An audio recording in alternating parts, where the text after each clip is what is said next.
When you come into the world, we take on the identity of those who are more powerful than us. What we're looking for is a kind of person who is looking for meaning. What's the meaning of life? Why am I here?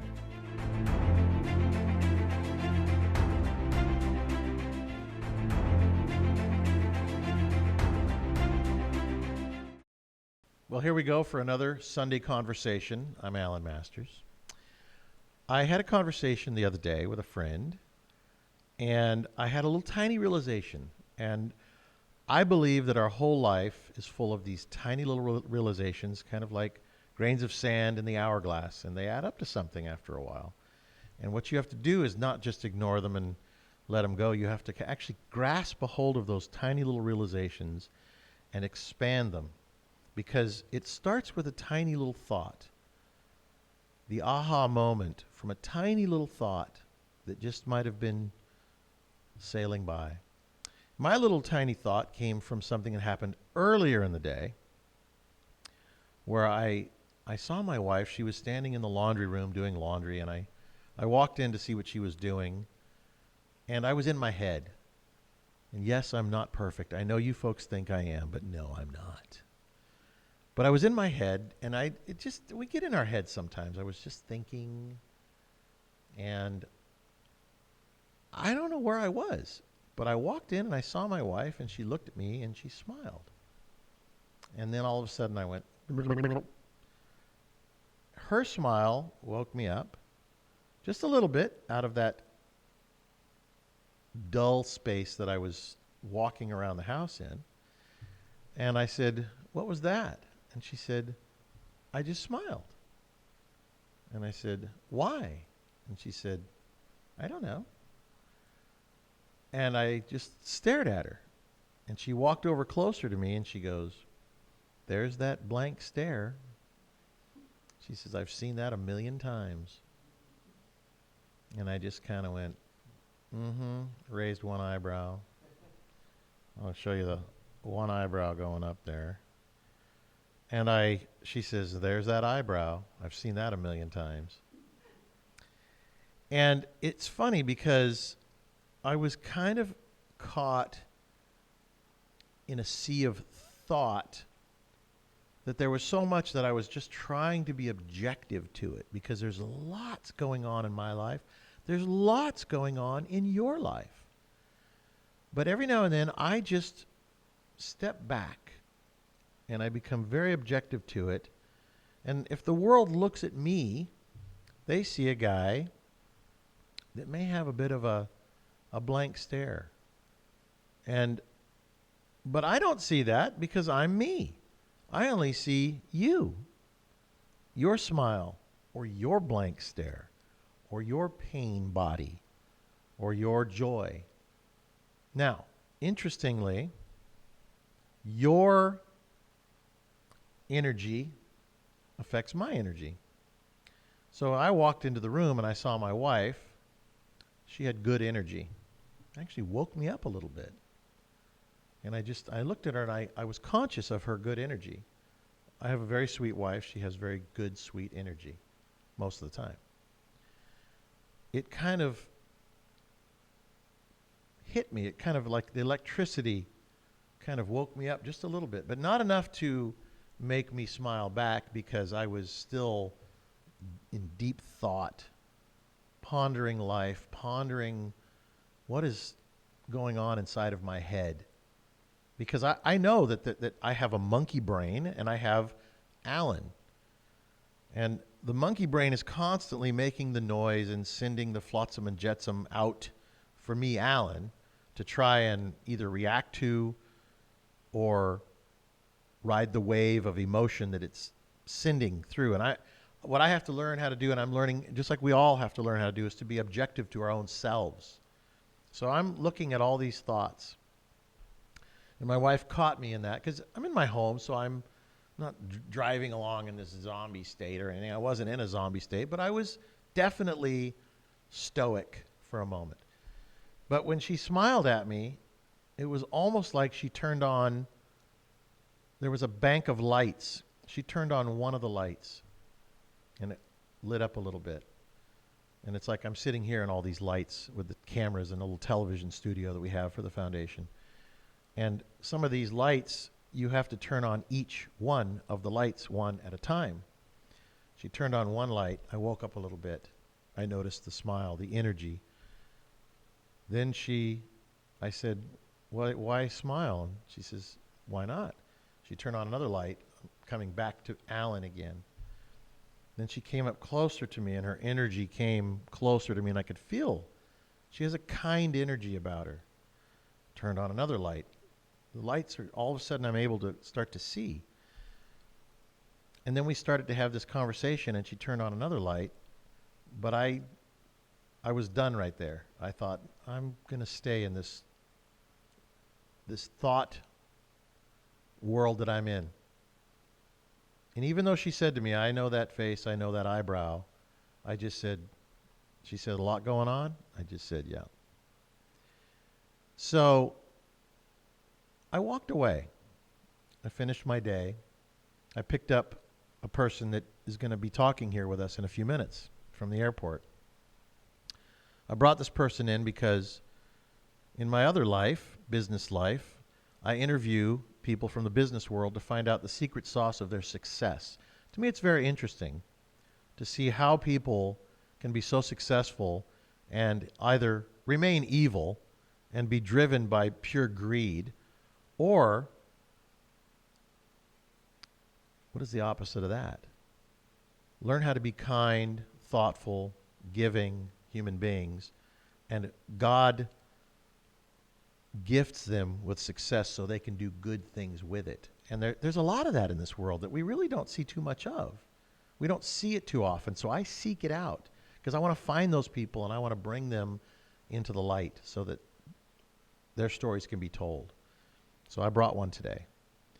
But that evening, yesterday evening, we were sitting and there's a big picture of my wife and I on the wall from 20 years ago. And my wife was pregnant with our about-to-be 20-year-old son. And we were both dressed up. It was for a wedding for somebody. And I had the look on my face. I had the look that I couldn't see. And for the first time, even though that picture's hanging, a big picture in my living room, I looked up there and I went, there's that look. It's that blank stare. The stare of, I don't know what the hell to do. I don't know what the hell to think. And there I was, a father of 3, about to be a father of 4, still searching for my way in this world. And I saw the blank stare. Here's this picture where at our wedding, my wife had this sweet, always sweet, innocent look on her face, until I make her mad, but always sweet, innocent look on her face, and I'm standing there going, and I looked at that and I thought it was such a cute picture. I had it blown up until when I blew it up, there was always something about that picture. I thought, it didn't turn out so good. And I made an excuse to the person that's going to be up here with me in a few minutes. I said, that one didn't turn out so well. And I realized as I said that and I looked up and I saw my face. I said, the reason why it didn't turn out so well is because the guy in the picture, me, doesn't look happy. He looks bewildered. He has a look on his face that is a lost boy. A lost boy look. And I saw it and I went, wow, that's the look that I never see because it's me. I never see it. People look at me, my wife mostly, there's that look, and I'm like, I can't see it. I don't know what you're talking about because I'm looking at you, and you're cute, and you're nice, and you're friendly, but she's looking at me, and I'm not so cute, I'm not so nice, and I'm not so friendly. And I'm wondering, what's wrong with you? Why can't you be nice? Look at, I'm being nice, and if I could only see myself with the mirror, where I'm all ugly-faced or bewildered looking or monkey-headed, but we can't see ourselves. We just can't see ourselves. Even Michael Jackson wrote a song about look at the man in the mirror. The problem is we can't walk around with mirrors all the time going, oh, there's that look. We really, really, really have to become more aware of ourselves. We're affecting people, infecting people, and not even knowing it. And I felt a little bit ashamed, I have to tell you. I felt a little bit ashamed that I had gotten almost to 60 years and never noticed that look on my face. I think I'm a handsome guy because every time I post something, I've photoshopped it, made sure my hair looked just right, made sure I had good color, and then I'm like, there's me. That's that Facebook world that is so phony. There should be a thing where you have to post the worst picture of you because nobody would want to look at themselves like, oh, that's a horrible picture. Look how fat I am. Listen, I'm an editor. I edit my shots. I edit the television that I'm on. When I make videos for my other job, I'm like, oh, that's a bad shot. Look how fat I look. And I said on the way here, I showed my friend a video of me. I go, look how fat I was. I'm fat. I'm 25 pounds overweight if I'm a pound overweight. But you'll never see that unless you catch me with my belly hanging out or something, which I'll edit that if I can. We don't really want to see the true us. We don't want to see, guess what? What people see every day, all day long, and the people you live with see it too much. So the point that I'm making is that we really have to wake up. We're really walking through life in a sleepwalk. There's a parallel universe that my dad talks about, and we're walking on the wrong side of that universe through our lives. We don't know how to wake ourselves up. We don't know how to see ourselves in the worst light because we only want to see ourselves in the best light. We only want to believe what we want to believe. And we don't want to believe anything bad about us. I don't want to believe anything bad about me. My friend said the other night, and I'm going to ask her to tell her story, which I think you guys will like. If somebody says to you, you're not very smart, and I don't want to give it away because she tells it so much better, the first thing that happens is you're going to prove how smart you are. But deep down inside, you've thought that about yourself. You've thought that about yourself. I've thought that. I've said it up here. I'm not my father. I am a flawed human being just like the rest of you because we are all flawed human beings. There was only one guy, and we all have to strive to be like that one guy that they hung on a cross. And he was not guilty of anything, but they hung him on a cross because this world didn't want him. So I am on a journey seeking better ways to express this message. I've watched my father, you guys have watched my father for years tell the same stories over and over and over again because at some point you can only tell the stories that you have. And so I go out into the world and I travel the world. I was in China, I was in Canada, I'm in France, I'm in Germany, East Germany, West Germany, over here, over there. I'm all around the world. I go out into the world and talk to people. Sometimes I'll go to a church just to stand there and look around and go, wow. Go to Washington, D.C. What do you see when you're out in the world? Are you seeking? Or are you just existing? Are you just walking through asleep, seeing what everybody else saw, but not what you should see? You can go to the top of the mountains in Tibet, and you can sit there with the monks, and all you may do is smell the incense, notice their flowing robes, check out their bald heads, and go, I think I could do bald. What's going on through your mind when you go to these places and do these things? Are you just existing in this world until you die and go back to the dirt? Or are you seeking the truth, the whole truth and nothing but the truth? Do you really want to know how bad you look, how ugly you are really when you're dealing with people and that ugliness is coming out? That ugly, nasty, dark energy when you're yelling at somebody or when you're angry at something? We don't want to see that. You pull out your phone when you're having an argument with somebody and say, let's record this. No, put that away. Because they really don't want to see what they really look like when an argument ensues. Nobody does. And if they do, the argument will change immediately. You know why? Think about this. Because all of a sudden they become aware of themselves. What if we could live in that aware state all the time? We wouldn't give the dark side the ability to raise its ugly head right up into ours, and then the face changes and the anger gets going on, and it wouldn't happen. Because if you live in the aware state, you don't give life to the other side of that parallel universe. You're living on the right side of it. So, our journeys are to the light, to the truth, because the truth will set you free.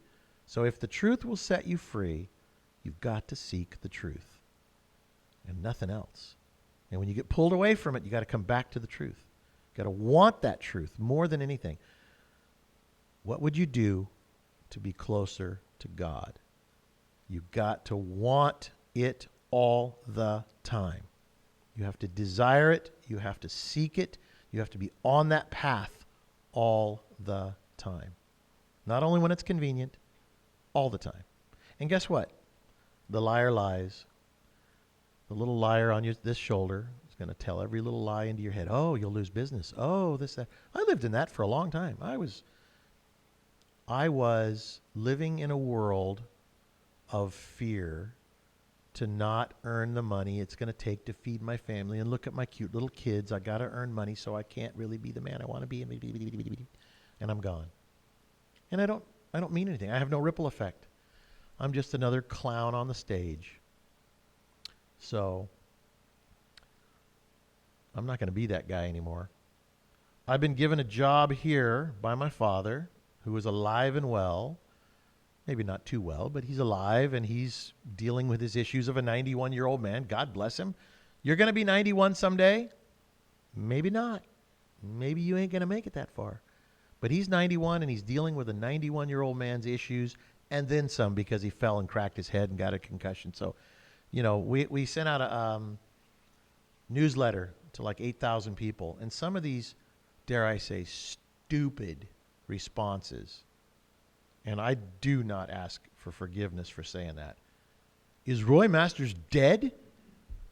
What a stupid thing to say. How about, how is Mr. Masters doing? I haven't seen him on the talk lately. He's like, is Roy Masters dead? 4 words. I say to those people, ain't none of your business. You want to send a nice letter or text or email, you might get a response. But if you send me a pile of crap, I'm not going to respond to that. I'm going to shove it off the table. Use your God-given common sense and be kind. This man has given his life to teaching people how to communicate better and how to find and seek God. And all they can do is say, is he dead? Yeah, I take a little offense to that. But it doesn't change my life. I just shove it off the table into the trash can. Give it a second try. So those of you who sent stupid things, try it again. I forgive you. But I am seeking something that takes courage. Because guess what? It's a journey. It's a big journey. And you better wake up, because we only have so much time here. So on that journey, you're going to find people that the ripple effect and the energy of their life is going to affect you. You become kind of the collective personality or spirit of the 5 people you spend the most time with. That is, I think Jim Rome said something like that, who's a business guru. And I thought, there's so much truth there, because who you hang out with, you start to, I hang out with them because I like them. They hang out with you because they like you. But I'm telling you what, if you're not hanging out with people that'll stop you dead in your tracks and go, whoa, that wasn't right. You need to go back there and apologize. Or, ho, you better stop because you're making a fool out of yourself. Then you're really not with friends. You're just with fiends. You're just with people that'll just let you do whatever and laugh at you. I don't want to have friends like that. I want friends that are going to show me where I'm going wrong in life and where I can make improvements in my life. So I've been fortunate enough to represent a number of big magazines and But that puts me in the position to be able to speak to people I would never be able to speak to. Presidents of industry. I've interviewed some of these folks. The previous president of Apple, and it was interesting to hear his point of view about life. Now, it was a year ago, and a year later, he called and said he'd like to be interviewed again. And I thought to myself, isn't that interesting? Why does he want to be interviewed by me again? Because maybe I made him think. I know he made me think, but together we move upward.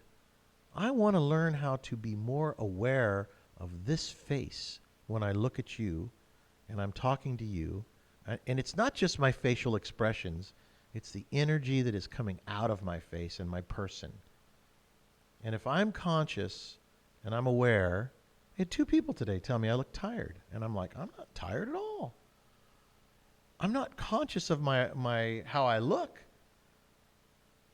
but I must look tired. So I'm okay with that. I'm all right. Maybe I really am tired. I just don't know it. Or maybe I'm just like that person where somebody says you're tired. No, I'm not tired. I can sleep for 15 minutes and that's all I need. I'm good for 6 days with 15 minutes sleep. It's just not true. We have to have sleep. We need time to recuperate.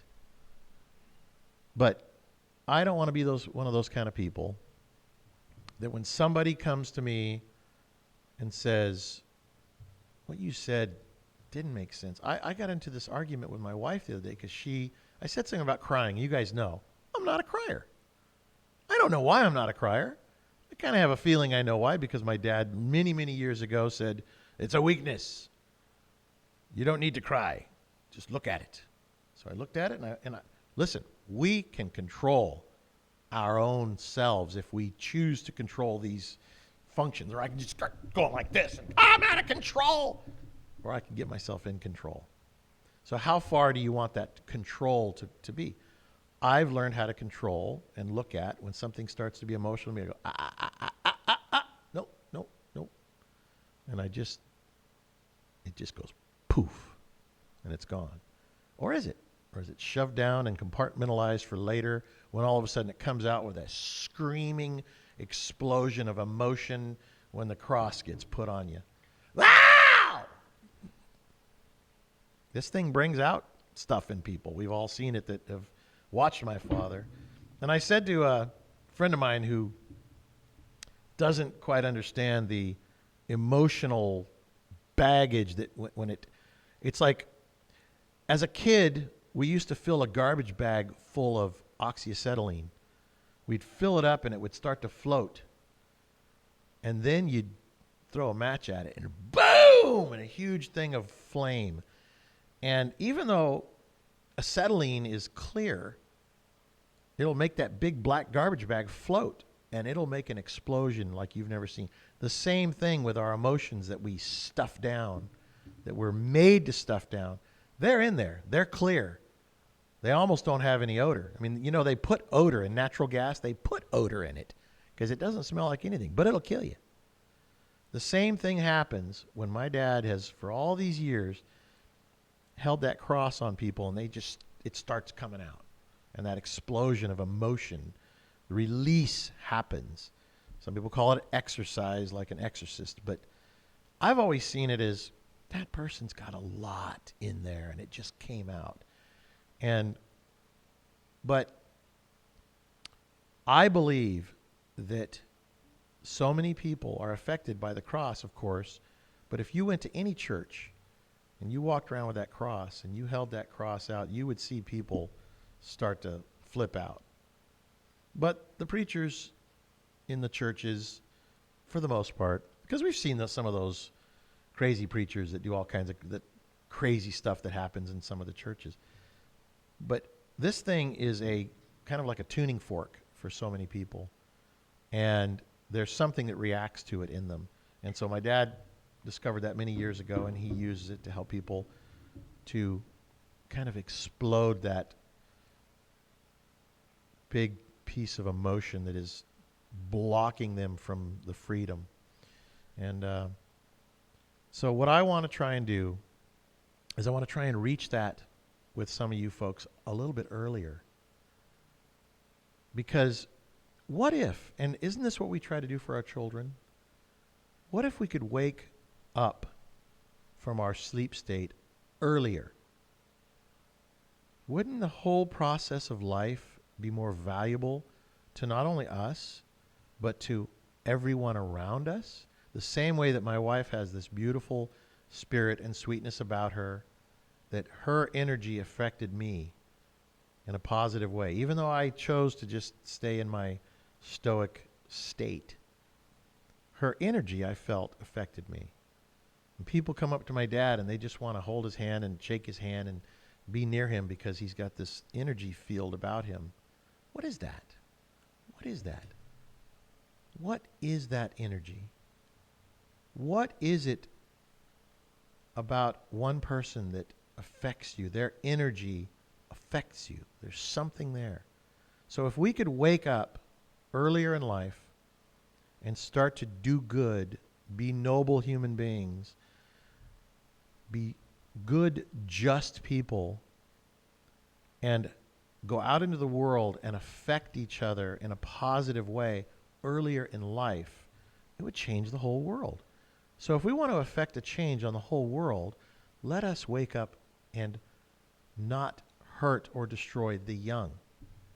So we as adults with children, and now me with grandchildren, I look at my kids and they're a little better version of me and my wife, because together we gave them a nice environment to grow up with and tried to help them to be conscious and alive and conscious of themselves and others and thoughtful and have virtues and values. What if their children were better versions of them instead of what's been going on in the world? The degradation of family and children. They're getting more and more corrupt earlier and earlier, and our world is going to hell in a handbasket.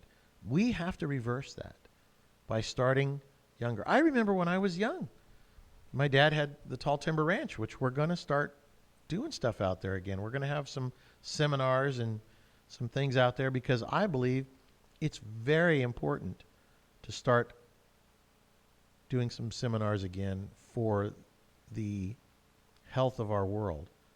And not because of something that I can do or he can do or she can do, but something collectively we can all do. And then the ripple effect will ripple out into the children. But I remember I was young and there was a lot of young people there. And some of them are in this room today. And some of them are watching today. Back in the early 80s and the 80s. That's where I met my wife. She was 19 years old. She came there with her 18-year-old sister from Las Vegas who heard my dad on KDWN in Las Vegas. And they said, we got to go to that ranch and listen to that guy and see what this is all about. He's got some good stuff to say. She has a mind of her own, so she continues searching and still appreciates everything my dad says for the most part, and then continues the search, the journey of life. These things will become evident to you as you go through your life. You will see things on your own. You will see things on your own. You'll be given insights on your own. You don't need to go, oh, I got to go see what the Bible says, or oh, I got to go see what Roy Masters says. You just have to be still and know that he is God and that you can just see something and go, that's awesome. That's beautiful. Now what do I do with it? Now what do I do with it? I say quickly write it down. I did some stuff with a rock star for a little while named Billy Gibbons from ZZ Top. And I know ZZ Top is my age genre of music, but they call Billy Gibbons the Reverend because he has got a minister's license and he marries people. And so for a year, I did a radio show with him called Monster Radio. It was fun.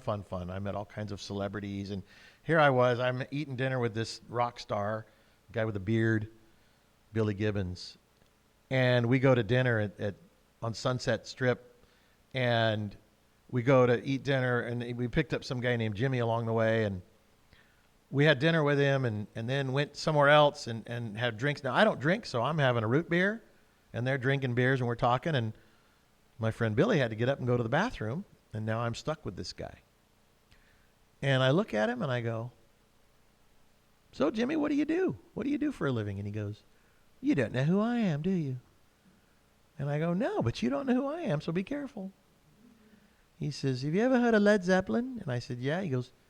I said, yeah, it's a band. He goes, no, it's my band. It was Jimmy Page. Now, means nothing to me still to this day. I get he's a rock star.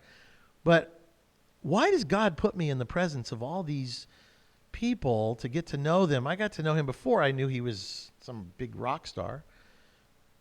And it's just bizarre. It's like all the people that I had on a pedestal in my life, and even not, because I've never been a pedestal guy, because my dad would say, if you put somebody on a pedestal, they're sure to pee on you.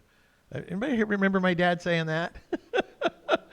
Maybe he just said that to his kids, okay? So I don't know. Maybe we should strike that one, but not. Let it fly. Let it fly.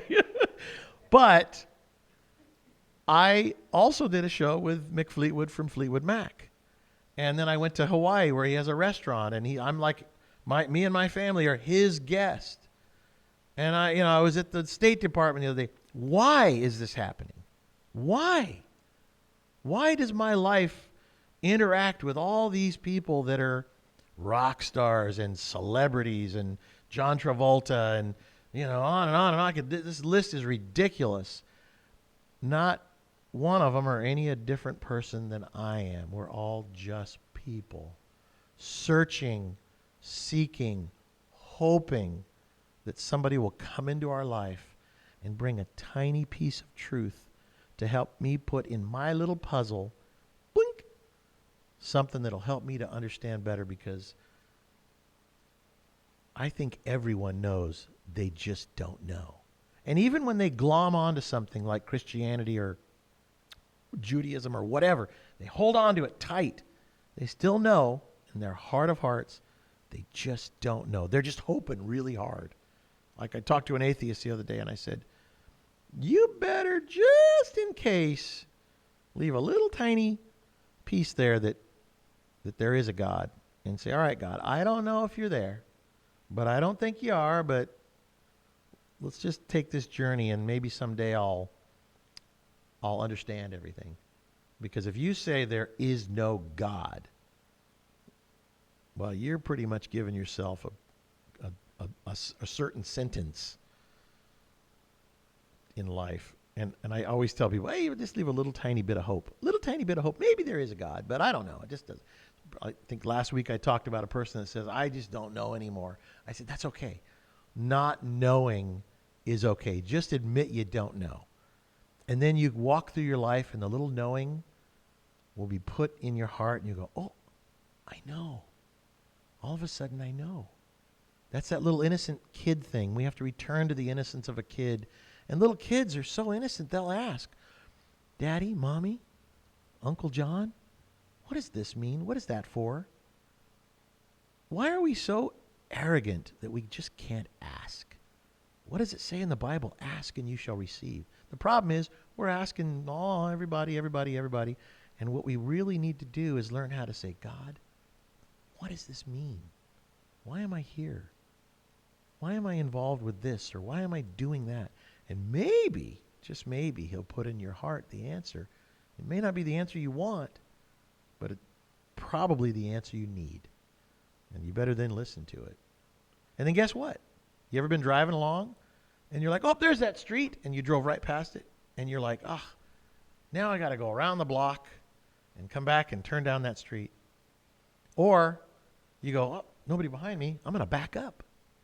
There's nothing wrong with seeing something and not being sure about it, not knowing, and then you drive on by it or walk on by it or leave it alone for a little while, and then something says, that was really the answer. You better go back. Nothing wrong with backing up. That's why cars have reverse. Nothing wrong with backing up. How many times in your life have you started a business or started something, got involved in a relationship, and just because you're involved, you're like, well, I made the commitment, now I'm here. And you just know in your heart it ain't right. And you go, am I really stuck here for the rest of my life? Or should I put it in reverse and back up and go, this ain't right. This ain't right. Now, I've been married 33 years, together 38 years. Since the day I met my wife I said to God, like a little child, I was 21 years old. I said to God, I used to say it with all the girls I would date. And I was a good kid. I didn't smoke, I didn't drink, I wasn't a nasty person. I was a good kid. And I used to say, is that the one, God? Is she the one? Silence. I'm like, okay, well, I'll just keep going here for a little bit.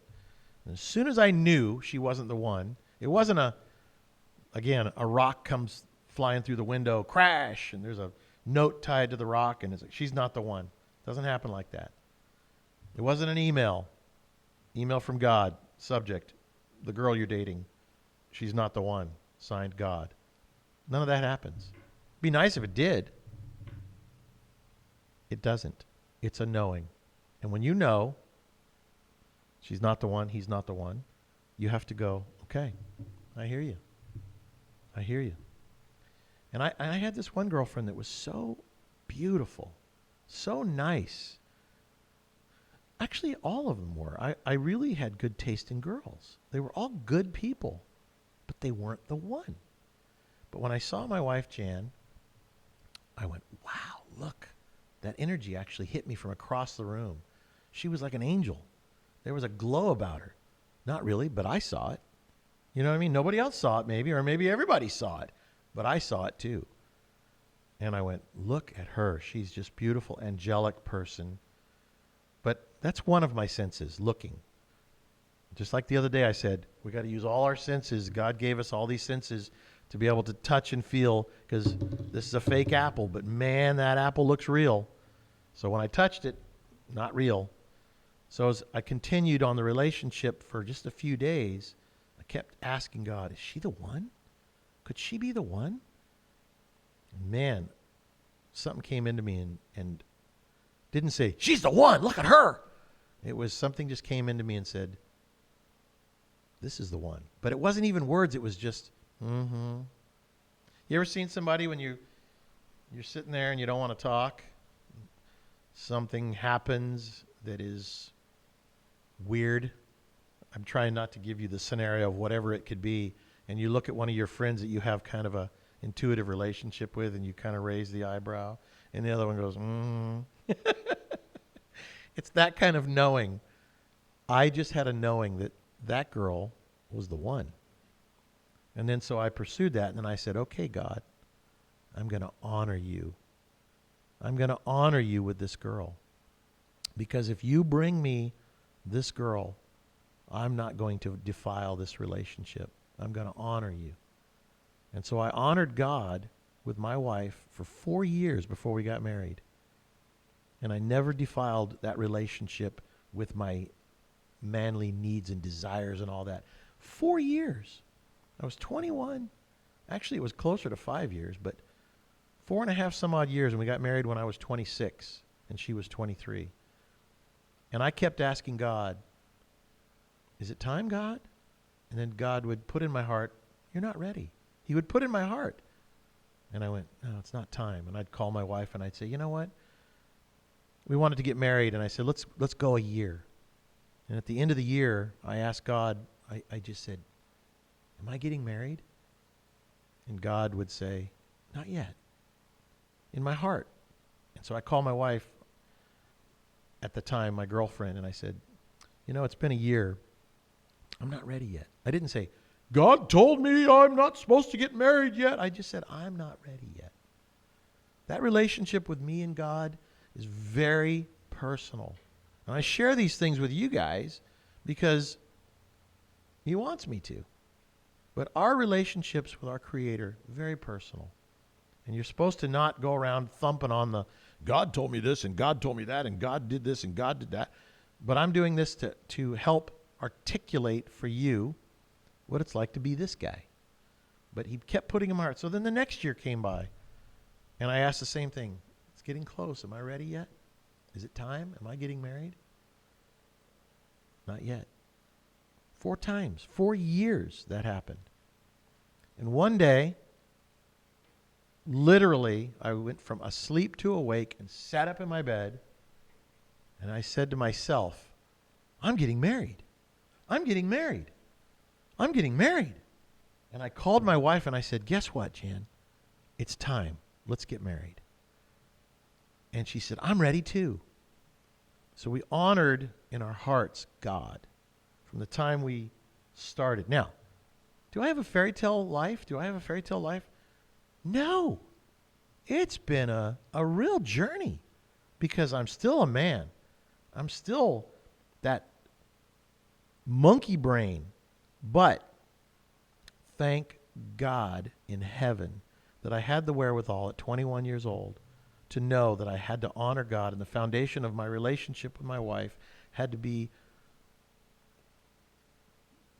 full of honor towards Him, honoring Him for giving me this tremendously wonderful person to help and watch over in our lives together. I'm supposed to watch over her. I'm sure she's done more watching over me than I've done over her because she's such a sweet human being, and I'm a man. So don't need to say much more than that. But I've been taking this journey for this long, long time, and we've had kids. We lost a baby on my birthday. My wife gave birth to a baby that died on my birthday, which happened to be on Father's Day. Our second child, that it was not meant to be alive. It had a brain issue, and I said to my dad, why? I'm one of the good ones. And I said this inside of my heart, but I said to my dad, why do you think this happened? What happened? Because it died in the birth canal on the way out. They told us it would, and it did. It was a perfect little girl, perfectly shaped, beautiful little girl. And they said it always happens to the second baby, always happens to a girl baby. And it's just some electrical thing that didn't happen on the 19th day, whatever. All the explanation didn't matter. And he says, my dad said to me, in such a beautiful, simple way, all of the explanations the doctors were telling us were probably true. But what was more true than all the reasons why were really the more spiritual reason why, which is God did not want you to have an imperfect child. He wanted to bless you with a perfect little baby. So just like a tree drops a leaf that's imperfect, this baby went back to where it came, and God is going to replace it with a perfect leaf the way a tree does, so that mankind can continue on with perfect human beings, not, at least in my case. And so I took that and I went, I get it. Everything happens for a reason. Now, what do you think happened to me at my 32nd birthday when that baby was born a little bit prematurely? It was a wake-up call. That was the rock flying through the window with a note tied around it for me saying, you better wake up, mister, because you're getting a little too far ahead of yourself. Because I was very successful, very arrogant, very full of myself at 30-something years old, very happy to be independent in my life to where I can do what I want as the king of my world, as most men think we are. So I've had things happen in my life that have made me the guy I am today, but I never became bitter. I became better. It didn't just happen in a flash. It's a process, life is. But I am thankful for every bad thing, bad according to the world, thing that's happened in my life, because those bad things have woken me up from the sleepwalk of life that we all live in until the day that we have the aha moment and say, aha, there's more to life than what I thought there was, that the world downloaded into me and told me there was. There's more to religion and spirituality, relationships, everything. There's more to everything. I can't wait to start living. And hence you hear the word born again. I've heard the word born again Christian, born again. But I'm just feeling that there really is a born again thing that happens when you are really not born again. You are really awakened for the first time to your spiritual self. Then a brand new journey begins. A brand new one. And everything that happened up until that point, some of it, some really bad stuff, you get to use as the tools to never make those mistakes again, to help other people in their journey. And if you don't, then there's another layer of hell for you to go to or through until you get another chance to return to that awakening. And you may have many awakenings in your life. And I think a lot of people do. And in the business world, people fail in business. And if you talk to the leaders of industry, they will tell you, and I am here to tell you, I was interviewed by the newspapers here in this small town about 10 years ago, 10 or 12 years ago. And they said to me, what do you attribute your success to? And the only word that came out of me like a belch, I couldn't even control it, was my failures. And they went, are you sure you want to say that? And I said, absolutely. Because without those failures in business and in relationships and in life, I would not know how to deal with the success I have today. I build my success on the foundation, the bricks of the foundation of the failures that I've learned from.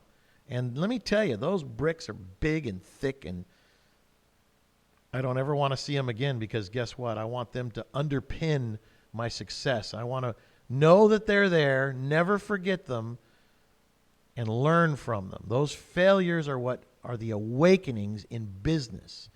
And those failures in your life are also the awakenings in your spiritual nature as well. Because when temptation comes around and Eve offers man the apple, this time man should say, Eve, put that apple back. God said, any fruit in the garden, but not the apple. Because guess what? It all starts with something little, like a mustard seed, and it grows into some horrible big thing. And the apple is always going to be a fake thing anyway. You take a bite of it and you're like, oh, I blew it. It's too late. Well, no, it's not really too late, but guess what? You have to go wait again now till the next time. You have to drive around the block because you knew it in your head and you got tempted. So the reason why I want to bring my friend up now is because in the business world, the successful people are successful for a reason. Not all of them, because sometimes they're lucky. They invent something or do something or take something that somebody else has done and put it with something else, and chocolate and peanut butter, and you have Reese's peanut butter cups. You know what I'm saying? But for the most part, you're going to find that at the highest level, those successful people are there because of principles that they've used in their business. And then if you look at their life, and they have a wonderful business life and is very successful, but their life is a mess, you'll say, okay, well, they may know business, but they don't know real life. But you'll find that a lot of these folks that are successful in business relate everything back into their whole life. It's a whole life thing. Being an entrepreneur is how you live your life from the moment you open your eyes in the morning. Because it is something that every second matters. It's not every second counts, because that's kind of a different thing, but every second matters, because every thought that goes through your mind, you have to be conscious of and aware of and watch what it's trying to do. And you really have to be aware. You need to start your day with gratitude and maybe a little meditation so that you can set yourself on the right path, turn on the right lights so you don't stub your toes. And you have to start your day seeking the truth, because the truth will set you free, and it starts first thing in the morning when you get out of bed. And you'll find that these super people, super business people, dare I say, not super people, but business people, they'll share their secrets with you. I get up at 4:30 every morning. I get up and I read the Bible, read the whatever. I have a little meditation. I work out. They have certain things that they do in order to just kind of set themselves up ready to go out into the world, because the world is going to attack you from every angle. So you need to guard your mind and be ready. And it's not something you have to do mechanically. but it's just a certain consciousness that you have to have. So it's interesting. So I met this lady, Erin Pheil, from MindFix. And she's from Colorado, and I asked her to come here and talk because her story is equally as good as what she's discovered through living her life and suffering, almost dying,